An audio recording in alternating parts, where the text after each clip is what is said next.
આજે હું તમને એક મૂવી વિશે જણાવવા માંગુ છું. તે આપણા ભારતમાં ખૂબ ધૂમ મચાવી રહી છે અને તે ગુજરાતી મૂવી છે. પહેલા તો તમને એ મૂવીનું નામ જણાવી દો અને કેટલો ખર્ચો થયો છે એ તમને બાદમાં કહેવાનો. પહેલા તો એ મૂવીનું નામ છે લાલો શ્રી કૃષ્ણ સદા સહાય તે, અને તે મૂવી બનાવવામાં ખાલી ફક્ત ને ફક્ત 50 લાખ રૂપિયા ખર્ચો છે. અને અત્યારે તમને 50 લાખ એટલે મૂવી કોઈ બનાવી ન દે, કોઈ પણ એડ પણ ન બનાવી દે, પણ એ 50 લાખ રૂપિયામાં મૂવી બનાવેલી છે. અને પહેલા જ એની ડેટ કહી દઉં તમને, રિલીઝ થઈ હતી ટોકીટમાં 10 ઓક્ટોબર 2025 રિલીઝ થઈ હતી એ મૂવી. અને પહેલા જ દિવસે 15 લાખ રૂપિયાની એની કમાણી હતી. પછી 3 અઠવાડિયા બાદ 1.1 કરોડની કમાણી હતી. પછી ચોથા જ અઠવાડિયાથી એની કમાણી તમે સાંભળશો ને, अबे जल्दी बोल, कल सुबह पनवेल निकल। 12 करोड़ રૂપિયા. क्या बात कर रहे हैं?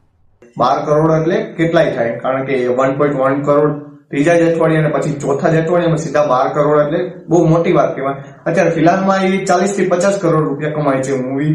તો તમે જલ્દીથી જલ્દી જાઓ બાજુની ટોકીટમાં, ત્યાં મૂવી લાગેલી છે લાલો શ્રી કૃષ્ણ સદા સહાય તે, અને પછી ત્યાં જોઈને તમે આવો અને મને કમેન્ટ કરો કે કેવી મૂવી તમને લાગી. જય દ્વારકાધીશ.